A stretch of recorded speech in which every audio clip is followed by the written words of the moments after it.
मायोवर्ड use करेंगे, मायोवर्ड हम muscle के यूज करेंगे बेटा, क्लियर।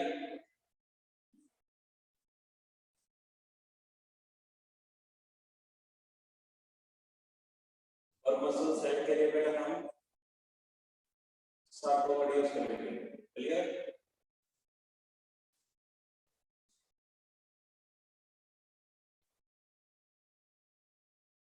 और मैं बात करता हूँ तो इसकी सेल मेम्ब्रेन की, तो हम सार्कोप्लाज्मा या नॉर्मली हम जो सेल के लिए यूज करते थे बेटा, तो हम यूज करते थे प्लाज्मा लेमा। तो यहाँ पर बेटा हम यूज करेंगे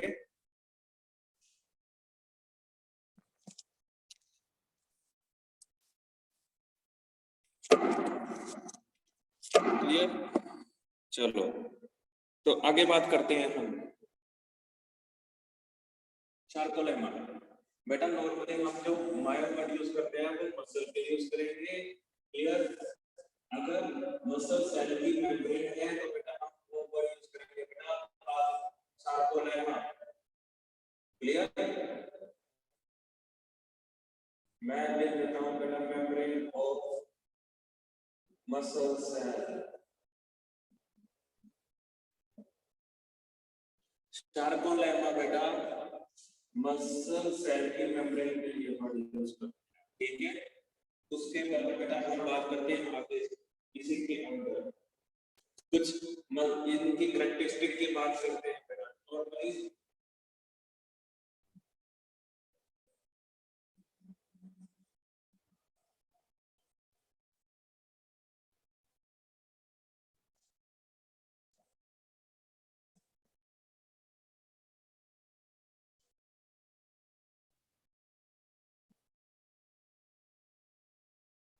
बेटा ये मल्टी न्यूक्लियर होती है, ये मल्टी न्यूक्लियर होती हैं, क्लियर। उसके बाद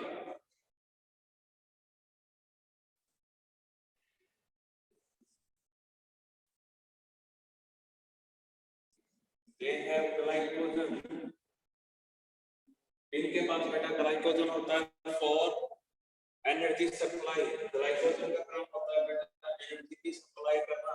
ग्लाइकोजन हमारी बॉडी के अंदर बेटा एक पॉलीसेकेराइड है। ग्लाइकोजन को हमने बोला था बेटा पॉलीसेकेराइड, जो हमारी सेल्स के अंदर कलेक्ट होता है और हमारी लीवर के अंदर भी कलेक्ट होता है बेटा ग्लाइकोजन, क्लियर। उसके बाद नेक्स्ट हम बात करते हैं बेटा अब यहाँ पर जो लैक्टिक मसल्स को बेटा वर्क करने के लिए कंटिन्यूअसली एनर्जी की सप्लाई होगी। ग्लाइकोजन बेटा ब्रेक डाउन होता है ग्लूकोज के अंदर, ग्लाइकोजन का बेटा ब्रेक डाउन होता है ग्लूकोज के ही अंदर, क्लियर। तो इसलिए बेटा इस बात का ध्यान रखना। उसके बाद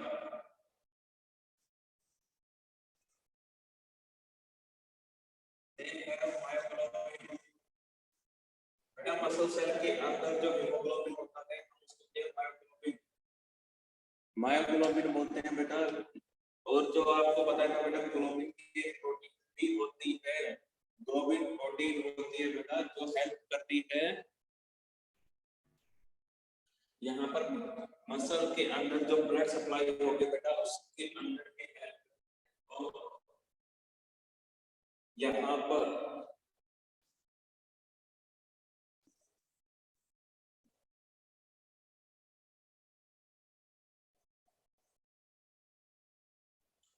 ये बेटा प्रोटीन्स की बनी होती है। मसल सेल जो होती है उसका मेजर हिस्सा बेटा प्रोटीन्स का बना होता है।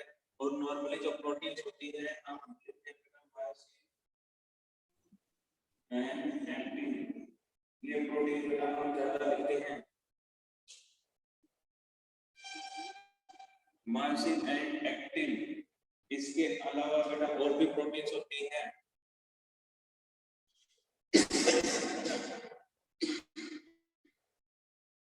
क्लियर। और बेटा ये भी प्रोटीन्स हेल्प करते हैं इसके मूवमेंट में या फिर इसके कॉन्ट्रैक्शन में, यानी कि हमारी मसल जो बेटा काम करती है कॉन्ट्रैक्शन का, एक्सपेंशन का, रिलैक्सेशन का बेटा वो इलियन प्रोटीन्स की हेल्प से होता है बेटा। इसके अलावा इन प्रोटीन्स के अलावा यहाँ पे ट्रोपोनिन प्रोटीन भी होती है बेटा। यहाँ पर ट्रोपोनिन प्रोटीन भी होती है। क्लियर? तो ये प्रोटीन्स बेटा यहाँ पर हेल्प करती है। क्लियर? ओके बेटा, तो मैं बात करता हूँ अब यहाँ पर मसल सेल के डायग्राम की। मसल सेल का बेटा जो डायग्राम होता है और हम इसकी एक्टिविटी पढ़ते हैं, यहाँ पर स्पेशल होती है, इकाइयां नजर आती है। जब हम इसको देखते हैं, जब हम इसको माइक्रोस्कोप में देखते हैं तो बेटा हमें यहाँ पे स्ट्रेस नजर आती है, धारियां नजर आती हैं।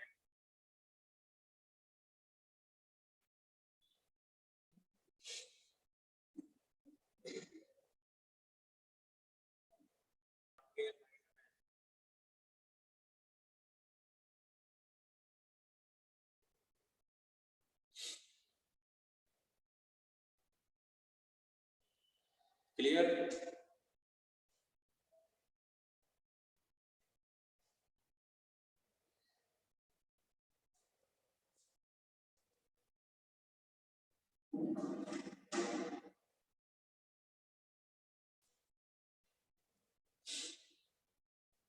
बेटा हम जब हम इस डायग्राम को और अच्छे से मैग्नीफाई करके देखते हैं तो बेटा हमें कुछ नजर आता है। बेटा हमारा डायग्राम कुछ इस तरह से।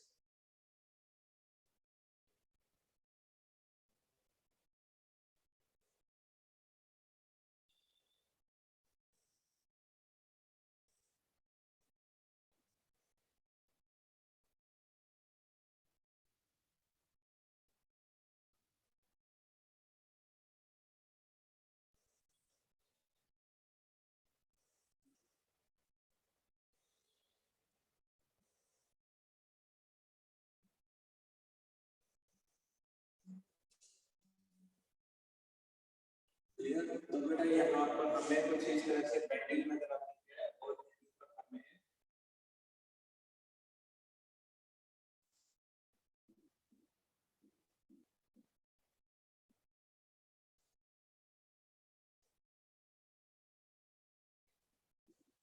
उसके बाद अब इसके अंदर बेटा हम ध्यान से देखेंगे।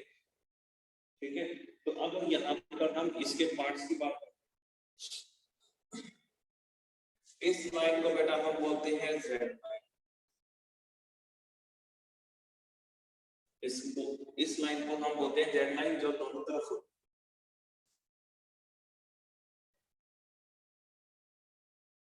उसके बाद ये हमारा बेटा प्रोटीन होता है, thick bed protein.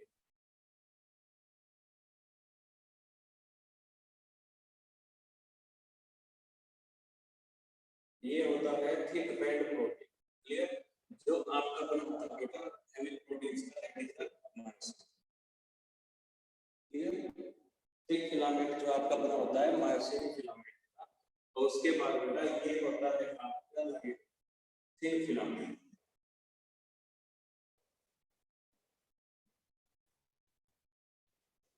Clear?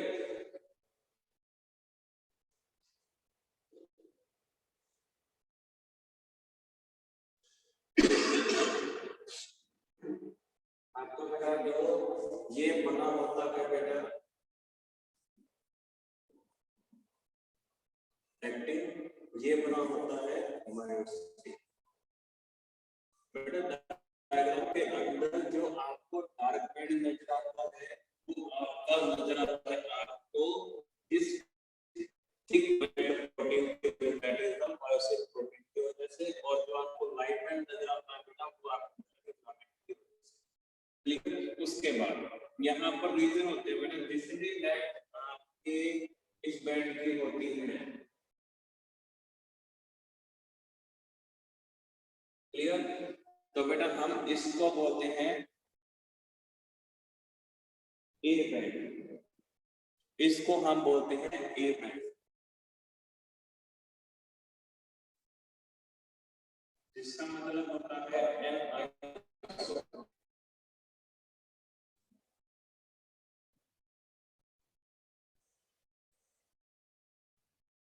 Clear. उसके बाद नेक्स्ट यहां से लेके बेटा ये कुछ प्रोटीन का हिस्सा बेटा इस तरफ होता है, एक्सटेंड होता है, जिसको हम बोलते हैं आई बैंड। बेटा इसको बोलते हैं हम आई बैंड। बेटा ये हमारी मसल्स का जो डायग्राम है इसको हमने मैग्नीफाई करके दिखाया हुआ है, क्लियर। उसके बाद बेटा यहाँ पर जो गैप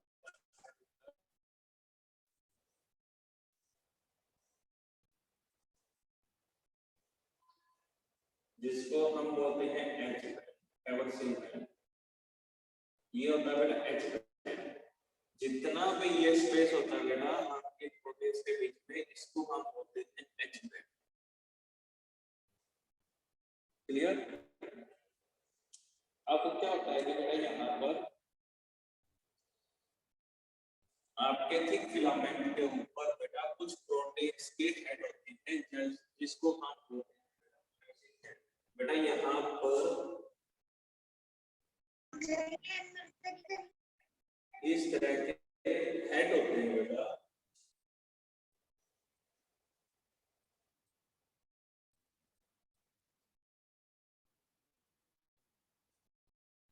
इनको हम बोलते हैं बेटा मायोसिन हेड।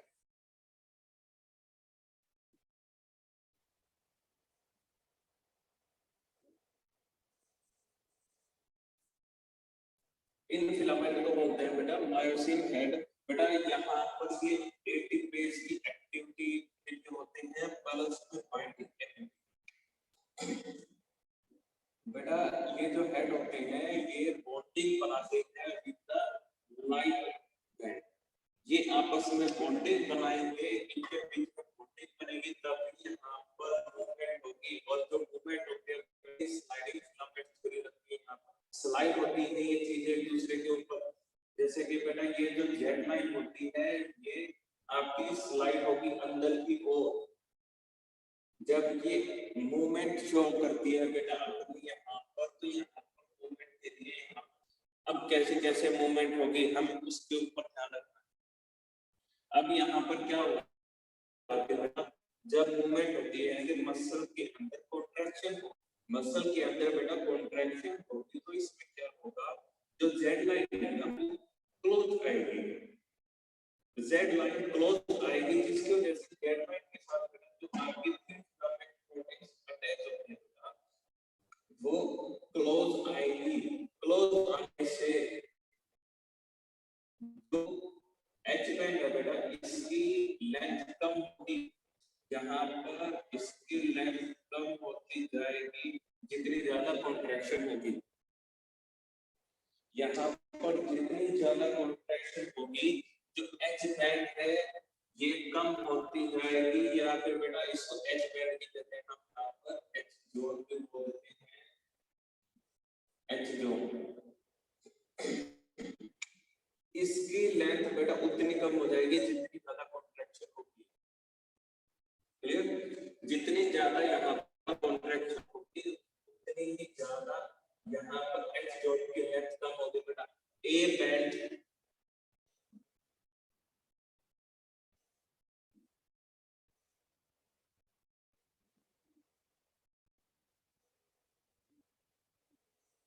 अनचेंज। उसके बाद बात करते हैं आई बैंड।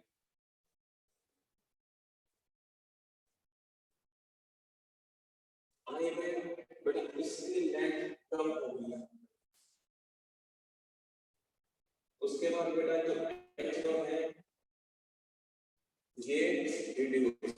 बेटा यहाँ पर एच जोन जो है उसका गैप रिड्यूस हो जाता है स्पेशली, क्लियर।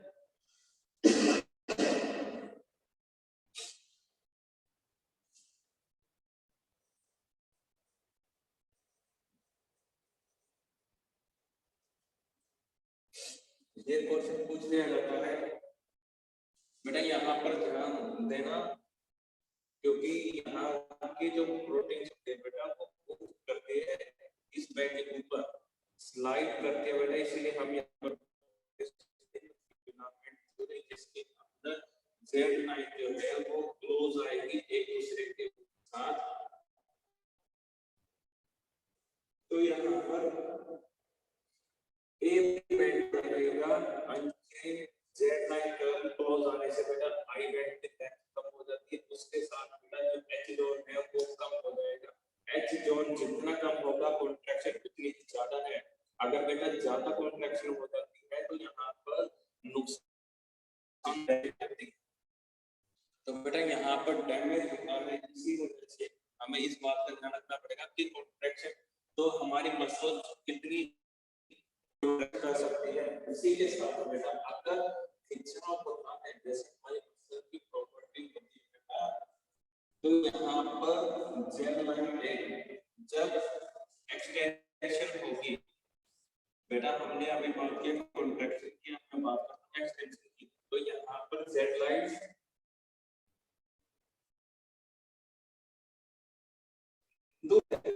जब होगी एक्साइटमेंट या फिर एक्सटेंशन हो, एक्सटेंशन के अंदर भी स्लाइडिंग होगी, लेकिन वो यहाँ पर क्या होगा कि मेम्ब्रेन दूर जाएगी, जेड लाइन जाएगी दूर एक दूसरे से, तो उसी तरह अनचेंज वहां पर भी और जो जेड लाइन है वो एक्सपेंड और एच जोन एक्सपेंड करेगा।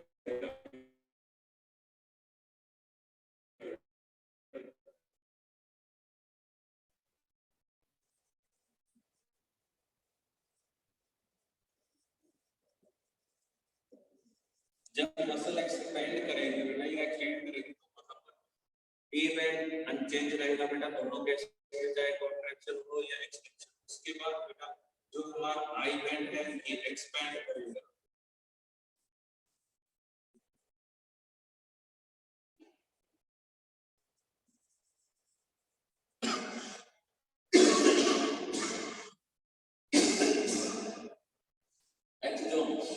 एच जोन के बेटा लेंथ इंक्रीज होगी तो ये प्रोटीन बेटा गैप के साथ जारी है।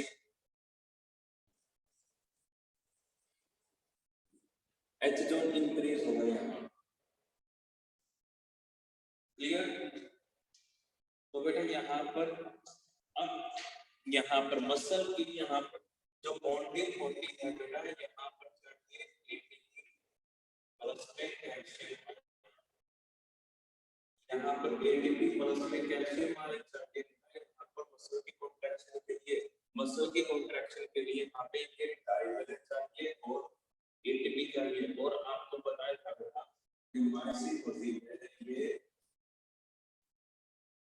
एटीपी एक्टिविटी के लिए इन्वॉल्व होता है। यहाँ पर एटीपी एक्टिविटी के लिए ये इन्वॉल्व होगा, क्लियर। तो इसी वजह से यहाँ पर बड़ा एटीपी की जरूरत होती है। मसल हमारी कॉन्ट्रैक्शन करे या रिलैक्सेशन करे बेटा, उसके लिए उसको एटीपी चाहिए और एटीपी एनर्जी प्रोवाइड करवाते हैं। यहाँ पर ये एनर्जी प्रोवाइड करवाते हैं, क्लियर। इसी वजह से यहाँ पर मसल के लिए एनर्जी चाहिए बेटा। कुछ केस में जब पैरालाइज होता है, जब पैरालाइज होता है तो बेटा वहां पे हमारी मसल्स तो सेम पोजीशन पे रह जाती हैं, तो उसमें क्या होता है उन मसल्स के पास एटीपी नहीं मिलते या एटीपी नहीं मिलते ताकि वो अपनी वापस सेम पोजीशन को रिकवर कर ले, क्लियर। तो जिसकी वजह से वो मसल के अंदर जो मूवमेंट होती है वो एज इट इज रह जाती है, जिसकी वजह से वो पर्सन के अंदर डिफॉर्मेशन नहीं आती। बेटा पैरालाइज के केस में मसल्स है तो वापस अपनी सेम पोजीशन में आने के लिए उसको भी नहीं मिल पाती, जिसकी वजह से बेटा उसको परेशानी होती है और वो एज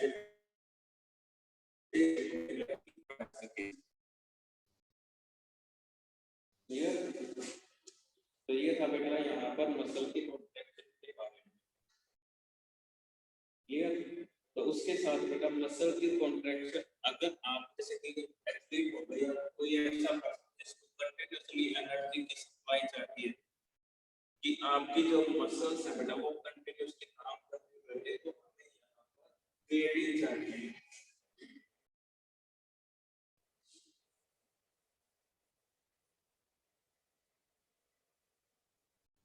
अगर मसल की मूवमेंट होती है तब उसको एनर्जी होती है एटीपी की फॉर्म में। अब जो एटीपी होती है वो टूटते कैसे हैं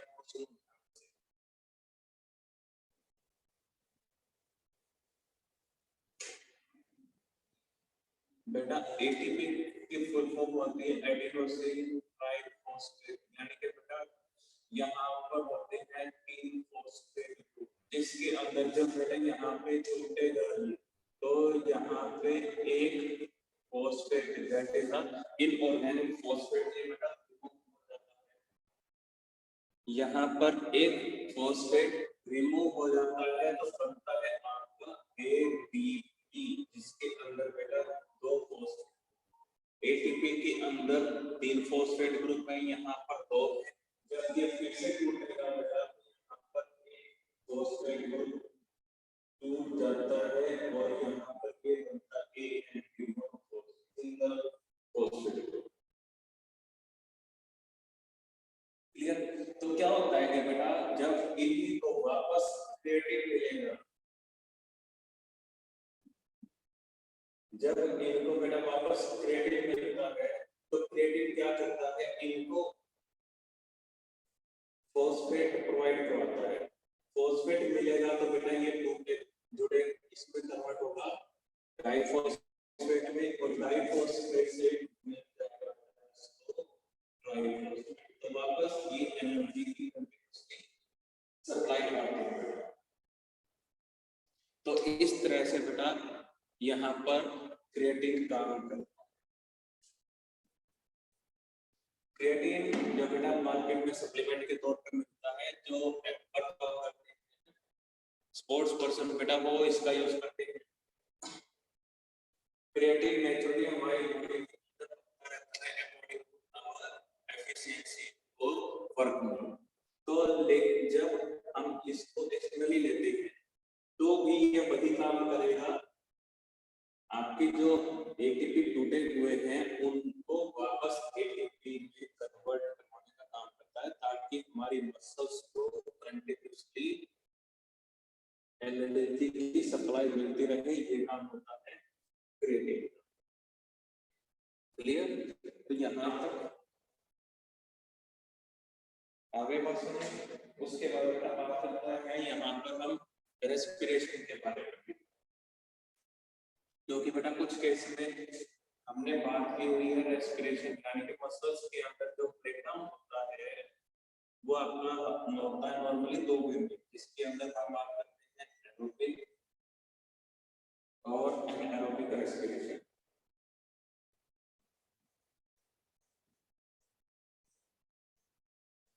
एरोबिक रेस्पिरेशन और एनारोबिक रेस्पिरेशन।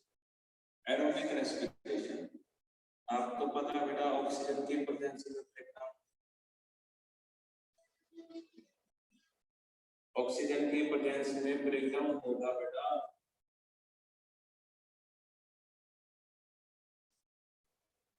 यहाँ पर ऑक्सीजन की प्रेजेंस में ब्रेकडाउन होता है तो हम उसको बोलते हैं एरोबिक रेस्पिरेशन। यहाँ पर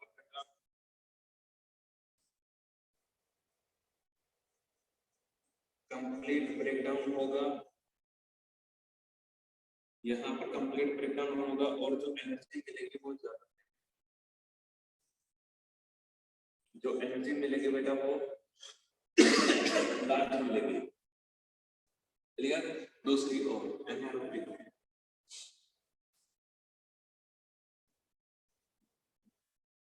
इन एब्सेंस हो गए बेटा, यहाँ पर इनकम्प्लीट ब्रेकडाउन होगा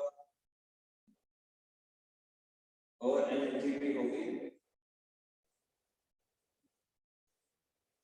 लेस, एनर्जी भी होगी लेस। ये तो यहाँ पर बेटा डिपेंड करता है कंडीशन टू कंडीशन, यानी कि आपको एनर्जी कितनी मिलेगी। अगर आप उसके साथ हमारी मसल्स के अंदर बेटा लैक्टिक एसिड,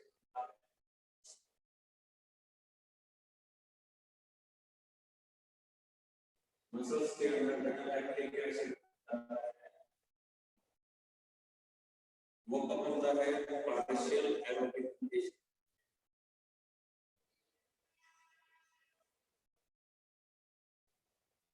ये पार्शियल एरोबिक कंडीशन होती है जिसके अंदर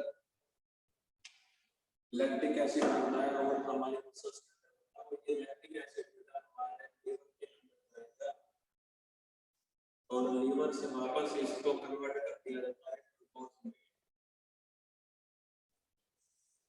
क्लियर? तो बेटा आज के लिए मैं यहीं पर स्टॉप करता हूँ अपने टॉपिक को, उसके बाद बेटा हम अपने कंटिन्यू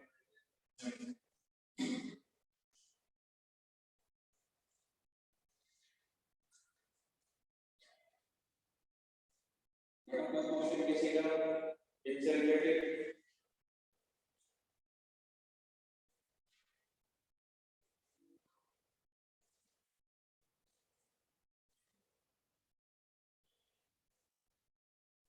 बेटा कोई क्वेश्चन इनसे रिलेटेड अभी तक?